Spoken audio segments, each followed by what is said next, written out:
Congressman Ron Paul is the President of the United States.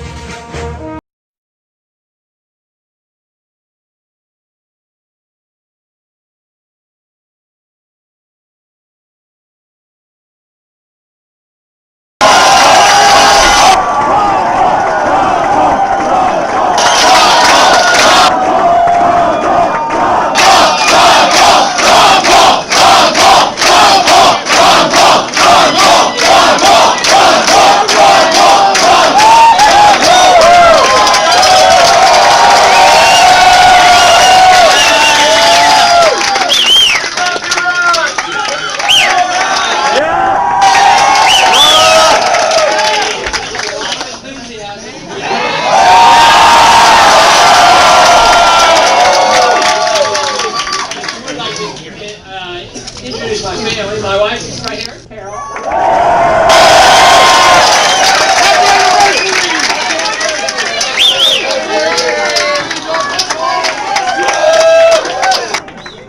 Two granddaughters. We have 18 grandchildren. We only brought two.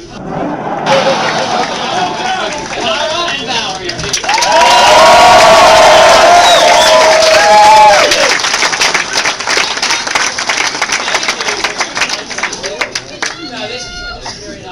I don't know. This is pretty enthusiastic. They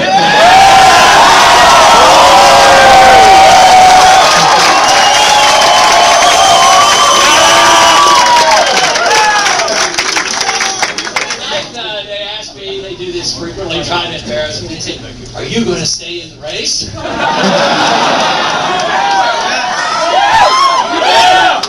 I'm going to stay in as long as my supporters want me in it.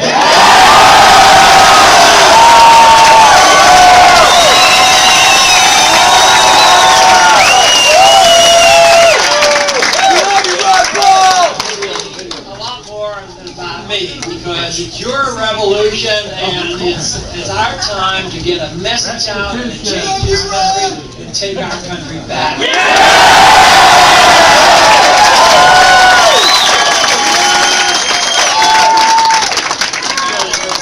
I don't know, I assume most of you watch the debates. You're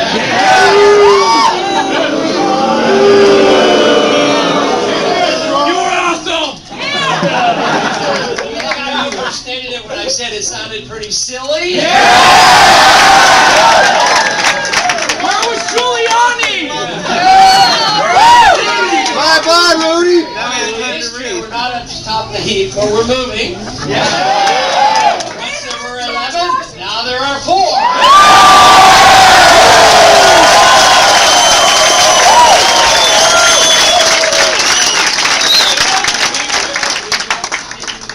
There's a lot of people who believe this can't be the end, this has to be the beginning, so regardless of what comes up tomorrow, the next day, we know we're in this for the long haul. It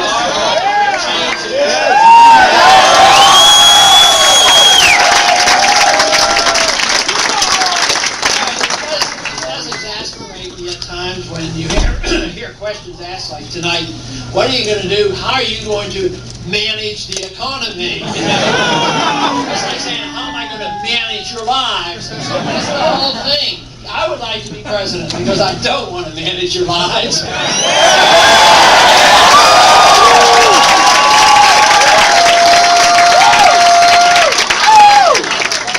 not supposed to manage the economy either. You're supposed to spend your own money.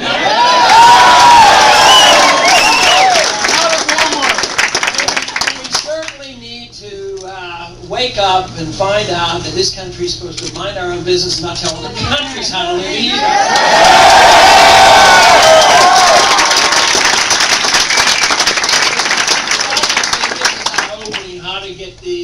How to get back on the right track and get this budget under control.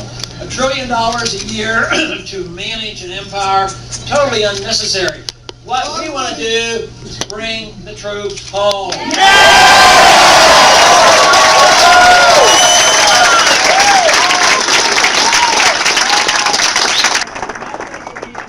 Just the Middle East, that means Europe and Japan.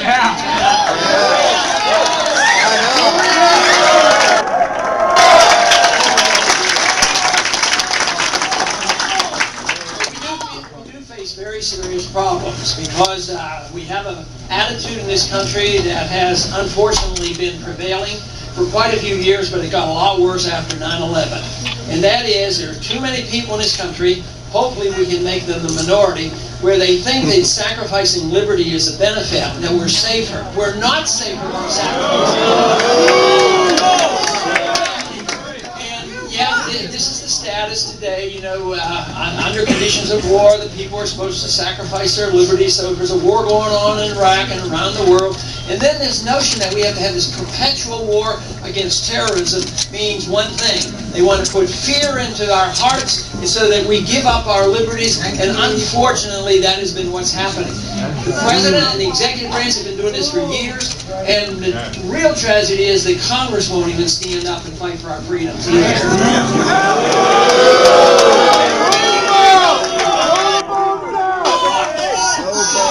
And you know, it really isn't that complicated. I'm sure I brought the subject up tonight, I usually do. And that is,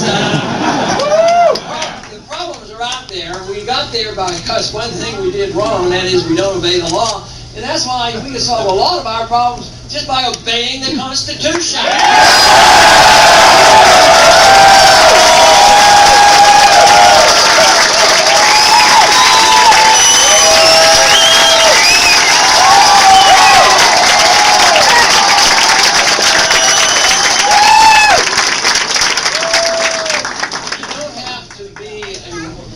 Genius to figure it out. The Constitution was written to restrain the government. I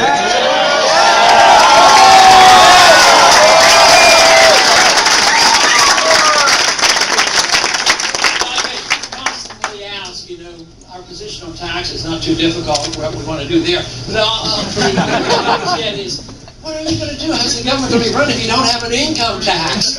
And I say, what tax are we going to have? Like nothing. That won't work unless we cut spending. The key question that we as a people, and actually the younger generation, will have to answer each time is, what should the role of government be? And the role of government ought to be protection of liberty. Protection of liberty is what it should be involved in.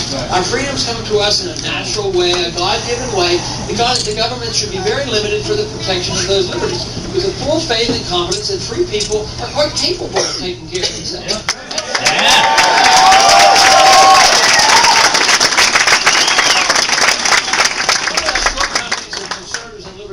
Over the many years has been that we come up short in the defense of freedom because the liberal big spenders take the moral high ground and say that those who believe in liberty and free markets have no compassion.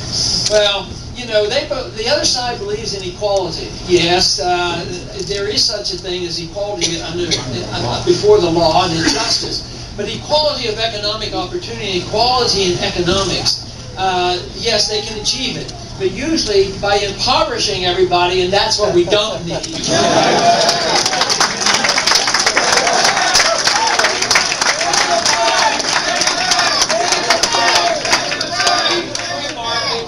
markets do work, and we have to learn how they work. We have to learn about how low taxes and less spending is really beneficial to everybody. But tonight I did get a chance to talk a little bit about monetary policy. I didn't say it as clearly as